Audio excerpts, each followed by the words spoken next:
Hi guys, I'm Erica. Welcome to Hack Your Health. In today's video, I'm going to compare different diets that are used for autoimmune diseases. And my goal with this is to just kind of highlight the similarities and the differences between these diets, because there's certain foods that are excluded from all of them, which then tells you that these are maybe the most important foods to avoid. And then there's other foods which are included in some and excluded in others. And this might be helpful for people who are either on one of the diets and are still having problems. These could be some foods that it's good to start with first when it comes to removing things. Or for people who are reintroducing foods, it might be helpful to start with those that are included on other diets as the first ones that they introduced, because those could be the most likely to be received well by people with autoimmune diseases. I also thought it might be helpful to compare these different diets, because for people who are just first starting to learn about using diet to improve their autoimmune symptoms, I thought that it might be helpful to start understanding the reasons underlying these diets, and that would kind of empower people to make good choices for themselves. As usual, this is not medical advice. I'm not a doctor. And this is just to help other people who are doing research, and I'll put as many references as I can in the description box so that you can go and read more about these things yourself and choose what seems to make the most sense to you. And I also might be biased because I did the Specific Carbohydrate Diet myself and it worked for me. The other diets, I didn't specifically do those diets, although they are very similar to what I did. But yeah, that's the one that worked for me, so that's the one I'll have the most knowledge about. So the diets that I'm going to compare are the Autoimmune Paleo diet, the Whole30 diet, the Specific Carbohydrate diet, and then I'll just go into a little bit about the Paleo and Keto diets, and then Veganism and the Carnivore diet. So there's quite a few, so I won't try to spend too long on each one, but rather just give a general overview of that diet and what it's trying to accomplish and what it includes and excludes, and then we can compare them. So the Autoimmune Paleo diet, it is basically a strict version of Paleo. And I have notes, so if I look down, I'm looking at my notes. So it includes meats, vegetables, sweet potatoes, fruit in small quantities, maximum 2 to 3 per day, fermented foods, honey and maple syrup, fresh non-seed herbs. So this diet excludes all seeds. It includes bone broth, vinegar, avocado oil, coconut oil, olive oil, and lard are the fats that are allowed. And string beans and snap peas are also allowed. So what's excluded are nightshades, grains, rice, oats, wheat, quinoa, all of those, dairy, eggs, legumes, beans, and peanuts. They are included in legumes. Sugars, processed foods, butter and ghee, all oils except for the ones mentioned, food additives, alcohol, soy, onions, white potatoes, goji berries, randomly, and pepper-based spices. And I'm pretty sure the reason why pepper-based spices are excluded is because those are nightshades. Like cayenne pepper and black pepper are also nightshades. The basic concept of this is to just remove anything that could be triggering an autoimmune response, basically, and to go back to how our ancestors would have eaten. So to eat a diet that's more resembling a diet that the human body would have adapted to during evolution. So a lot of things that we eat nowadays are things that they didn't exist before maybe a few hundred years ago, or even more recently in the case of processed foods. So the idea behind this diet, my understanding is that your immune system is probably more likely to be triggered by those newer, more unfamiliar foods, and is probably more likely to be calm in response to foods that are foods that your body can easily identify, digest, and otherwise deal with. The Whole30 diet, so far as I could tell, basically it included the exact same things as this autoimmune paleo diet for all intents and purposes. they made a little bit more distinction about fruit juice being included. But to me, the main difference between the two was how they were implemented. So I'll get that in the next section of the video. So one other distinction between the two is that butter and ghee are allowed in the Whole30, but not allowed in the Paleo Autoimmune. And in the Whole30, there's a specific rule against eating foods that are a recreation of foods that you're not allowed to eat. So an example of that would be using coconut flour to make a muffin or another kind of baked good that's not allowed. So the Whole30 specifically says you're not allowed to do that, whereas with AIP, it just goes into the foods themselves and not necessarily the specifics on what you use them to make. But other than that, these two, in terms of the food lists, seem to be almost identical. So then we have the Specific Carbohydrate Diet,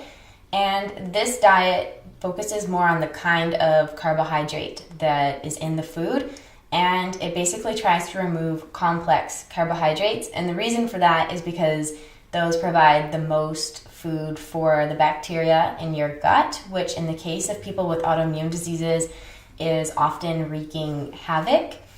And it also excludes all refined sugars. So with the Specific Carbohydrate Diet, you can't eat sweet potatoes or any of the grains, so any of the sugars, any of the food additives or processed foods. So it's very similar to the AIP Paleo.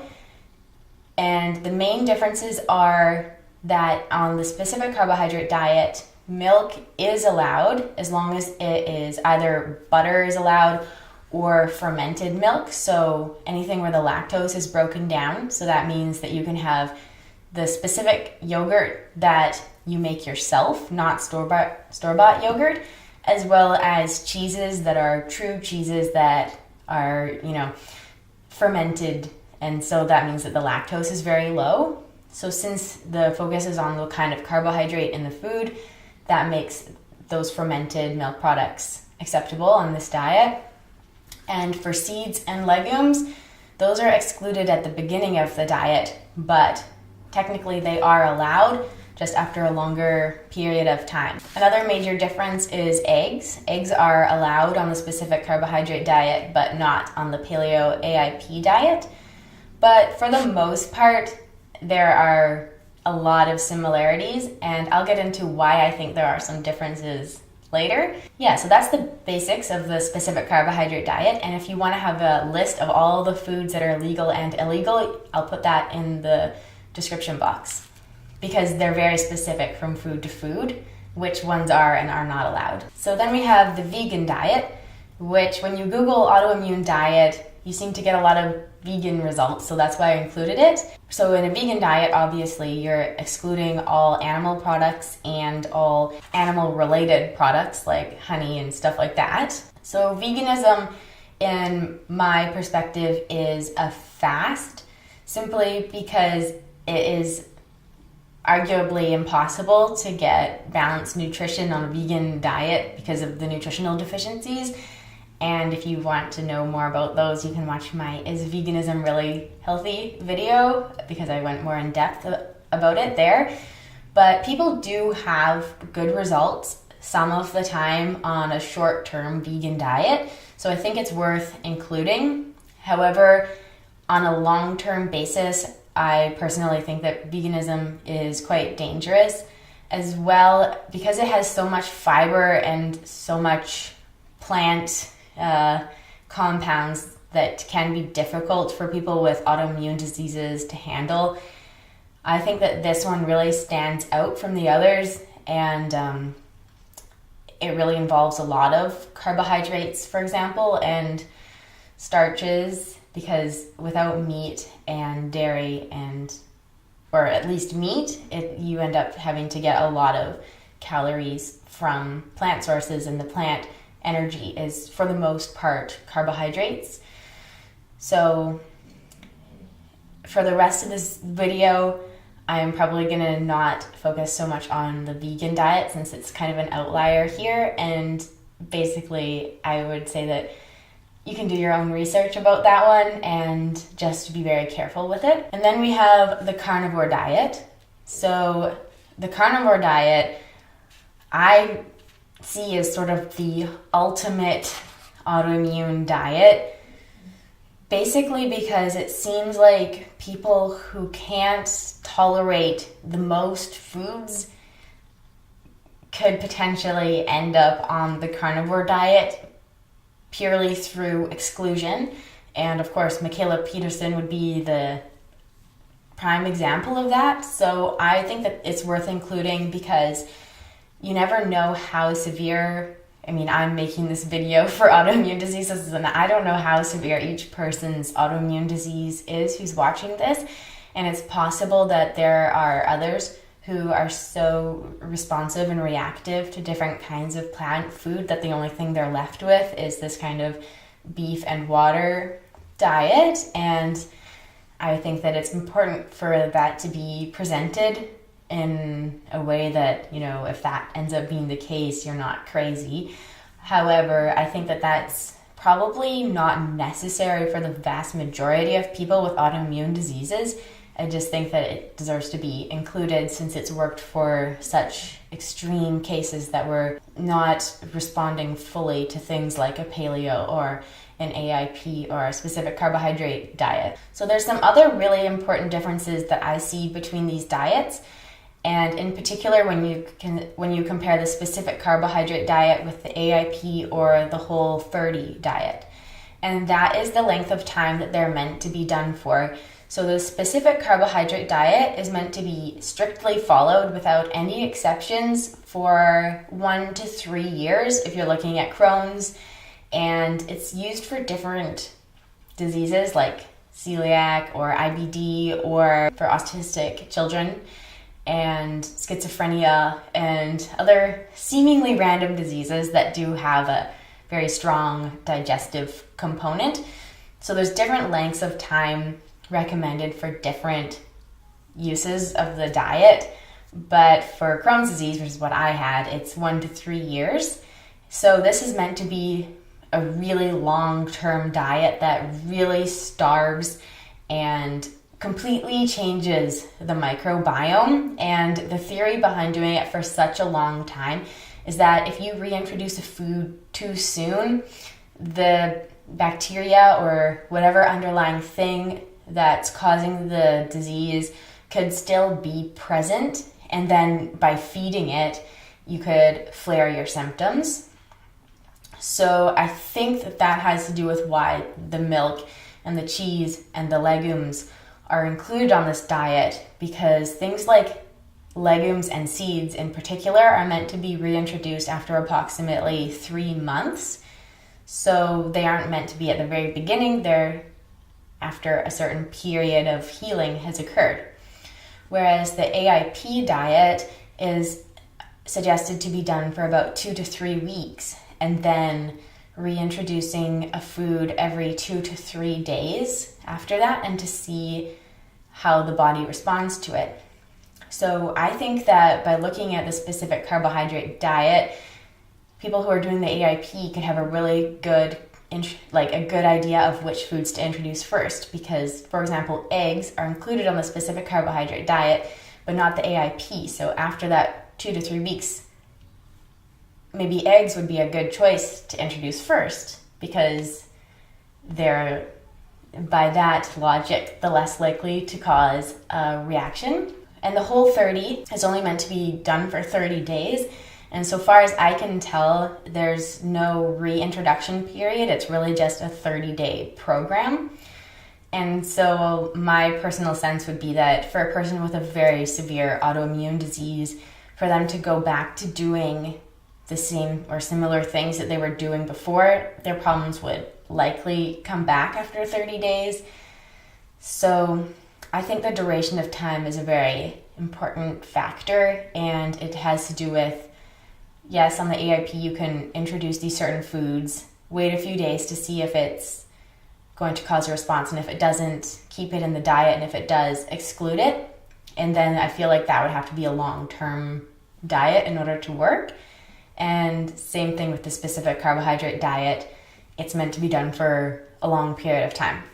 So then there's Keto and Paleo, which are more considered like lifestyle diets, which have no specific end date.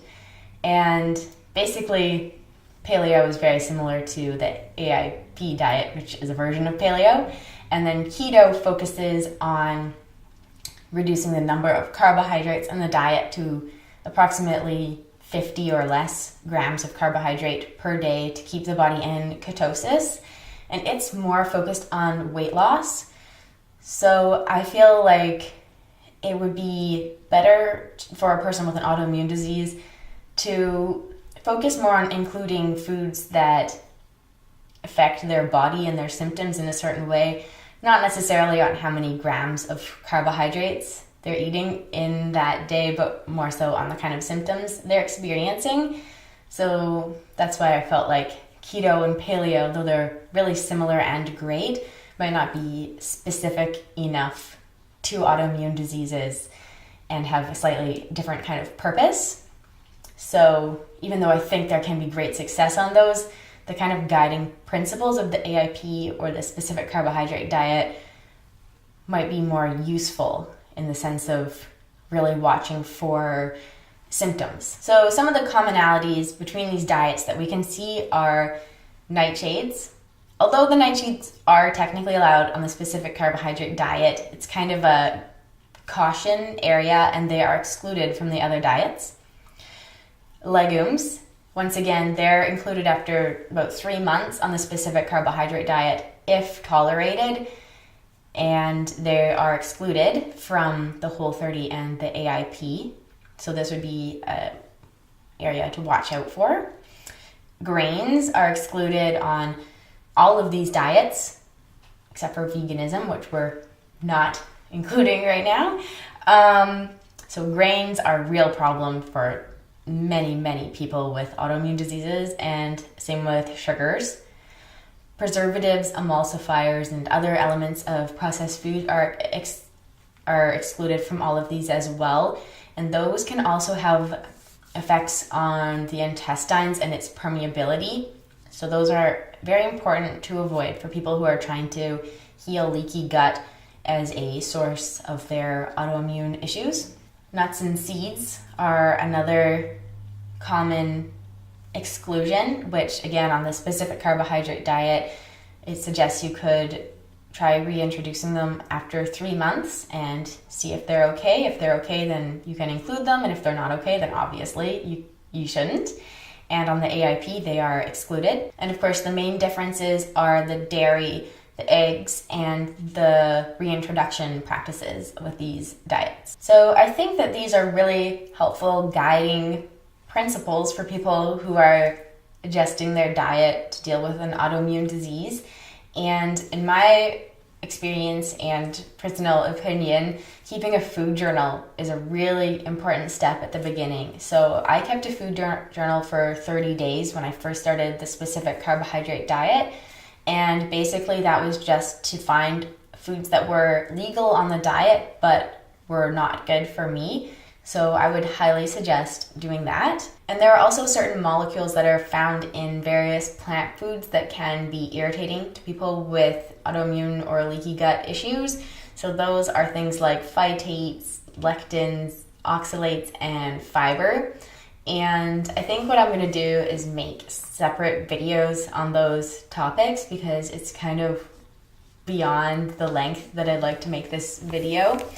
But if you're having trouble on any of these diets, I would suggest keeping really close track of the individual foods that you're eating, whether you're eating them cooked or raw, and basically pay really close attention to those foods, because sometimes it might be the case that there's just 1 or 2 or 3 things that you're including in the diet which might be causing symptoms.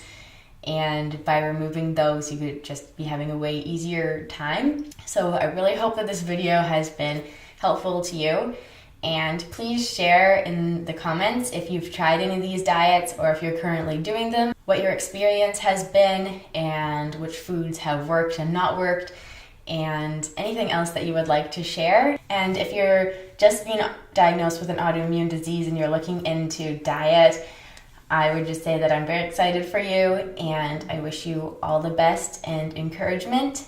In my case, doing this was definitely the best choice that I could have made, and the reason why I make videos about it is basically because I hope that other people will have hope. And even though it's very hard, I really hope that you can find foods that work for you. And all the best on your healing journey.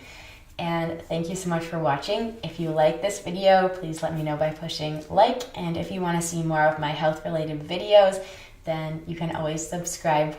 Thank you. Bye.